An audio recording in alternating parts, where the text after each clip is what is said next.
The most challenging relationship in my life hasn't been with a person, it's been with a city. It's been 3 winters, 3 springs, and 3 summers since I moved here. I don't count the autumns because they make me sad, but that's another story. Gotten quite familiar with it too. Gotten to know many of its streets and residents and buildings and restaurants and alleys and parks and passageways. I've gotten lost in bad areas wishing I knew how to get home, and I've gotten lost for hours in areas that have made me wish I would never get home.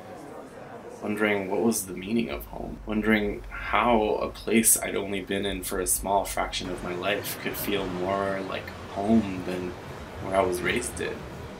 There are, above all, however, 6 places I've gotten lost in that have changed me forever.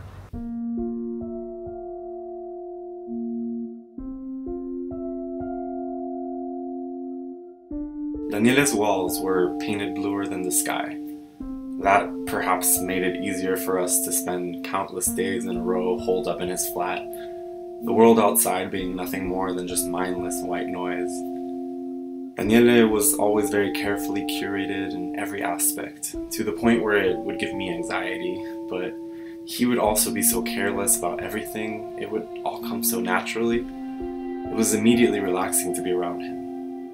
Daniele was the lazy days we'd spend doing nothing, listening to music while reading a book, getting tipsy and falling asleep on top of each other on the carpet. Daniele was not taking ourselves too seriously. Occasionally, he would spend large amounts of time staring out the window into the world below us, almost as if to remind himself that there was something else out there, that there were people out there other than us two, that life goes on and that time exists, and that it runs out.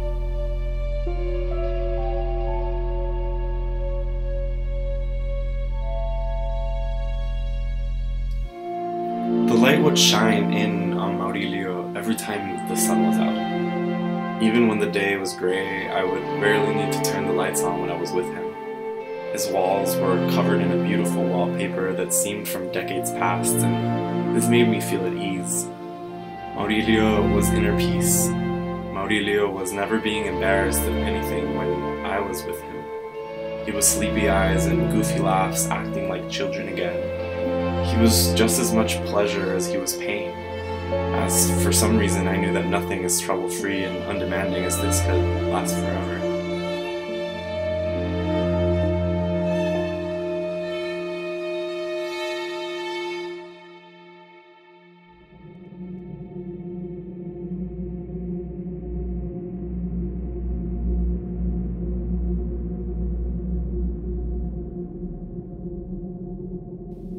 Tommaso was the harshest winter of my life.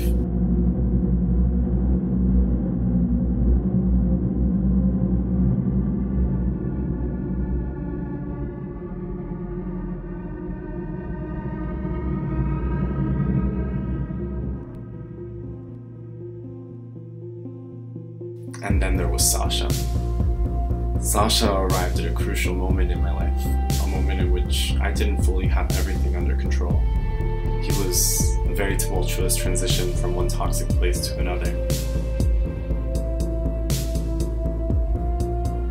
He was dangerous for the sole reason that all the bad things we were up to were electrifying and made me feel alive for the first time in, well, it seemed like forever. Sasha became a synonym for sleeping all day and staying out all night. Sasha was red, Sasha was blue, Sasha was green, Sasha was here, try this, I know you'll love it. Sasha was exchanging sunsets for sunrises and changing my alarm clock from 8 a.m. to 8 p.m. Sasha was night. Until I started longing desperately for day.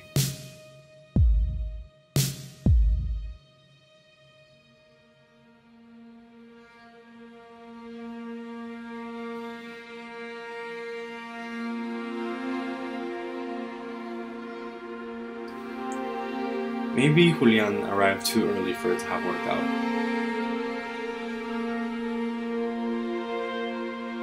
Maybe I wore him out too soon.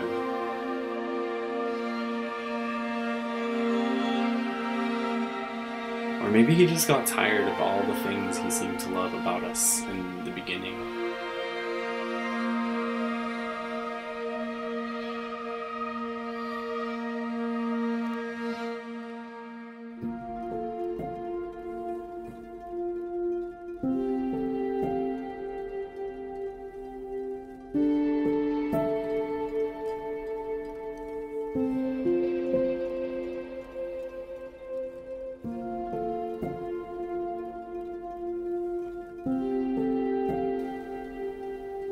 And then came Carlo, and along with him late spring or early summer, depending on how you want to look at it. Gentle as the breeze, at times I wondered if he just floated around, and how someone so noiseless in their mannerisms could cause me to hear all the sounds around me so vividly. Carlo was patience, Carlo was kindness, Carlo was forgiveness.